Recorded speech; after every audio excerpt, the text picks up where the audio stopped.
सोबते बा औलिया एक जमाना सोबते बा औलिया बेहतेरा 100 साले तब থেকে বেরিয়া একেবারে নির্ভেজাল 1000 রাকাত নফল ইবাদতের সওয়াব হয়। নফল ইবাদতে সূরা কিরাত কম লাগে না, রুকু সিজদা কম লাগে, তাসবিহ কম করতে হয়, কি গো আব্বা তাহলে সব এক সমানই, সব এক সমান, কোনো পার্থক্য নাই। কিন্তু আমরা বুঝে ইবাদত করি না, আমরা বলো দেখে দেখে শুনে শুনে বিল গাইবি কি না দেখে যা যা আছে বিশ্বাস করে একেবারে জান্নাতে যাবো, কিন্তু জান্নাত খালি দিব না। কি বল, জান্নাতে সবাই যাবো, যাবো না? যাইতে চাই? হ্যাঁ, আমি যাইতে চাই, আপনারা জানা। আমি আল্লাহ পাকের কদম মুবারক ধরে পড়ে থাকতে চাই। আল্লাহ যেখানে রাখেন আমার লাগে সেখানে আমি থাকতে চাই। আমি জান্নাতে যাব না, আপনারা যাবেন না। সোজা ওয়াজ, ওয়াজের মধ্যে কোনো ভেজাল রাখবো না।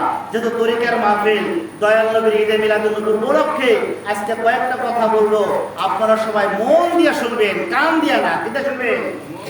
মন দিয়া শুনবেন। ইবাদত হয় মন দিয়ে, আর আল্লাহ বিচার করে মনে, ঠিক কিনা? কিসের?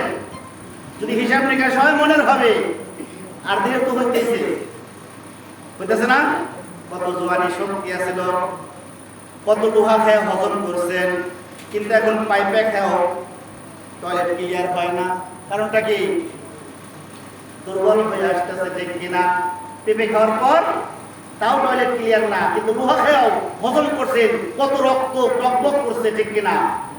কত মানুষকে কত হেয় প্রতিপন্ন করছেন, কত টাকা পরি দেখাইছেন, কত বড় বড় অহংকারী দেখাইছেন, কিন্তু এখন কথা বলতে গেলে জীবনী আসে, বসতে গেলে মাটি, আর উঠতে গেলে লাঠি, ঠিক কিনা?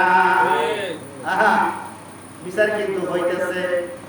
এত সুন্দর একটা দেহ দিল, এই দেহের মধ্যে একটা ফু দিল। কি দিল? কেনা দিল ফু? আল্লাহ বলেন ওয়ানাফাতু ফীহি মির রূহ, এই আল্লাহর ফুটাই হলো রূহ। বলে আলহামদুলিল্লাহ।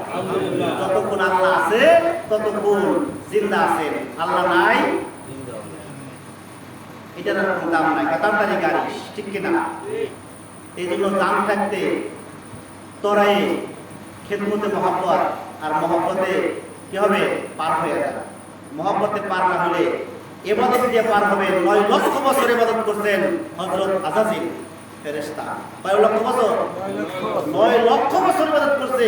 আপনি কয় দিন নামাজ পড়তেছেন, কয় রাকাত রোজা রাখছেন, কয়টা হজ করছেন, কয়টা কুরবানি করবেন, কত টাকার মালিক, কত যাকাত দিবেন?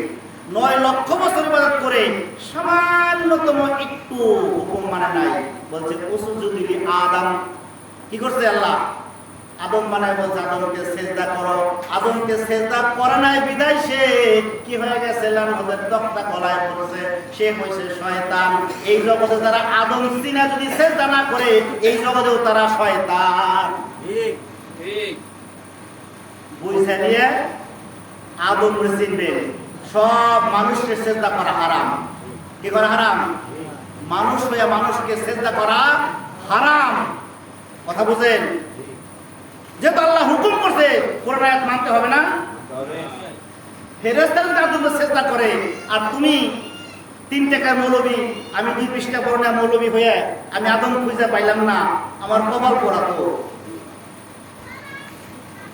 কি কম সালা ভাই? এই জন্য আদম চিনে, আদমের পায়ে সেজদা করে মুক্তি লাভের একটা পথ আদমকে চিনতে হবে।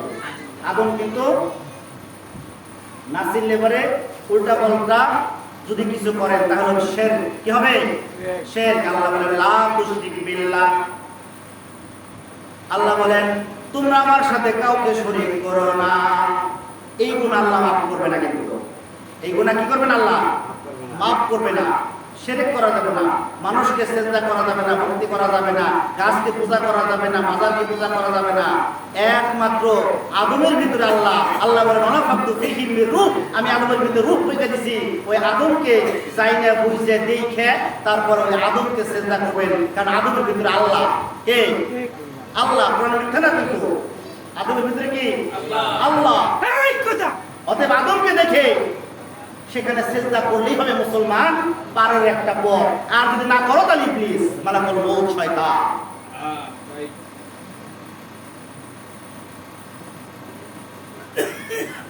আল্লাহুম্মা সাল্লি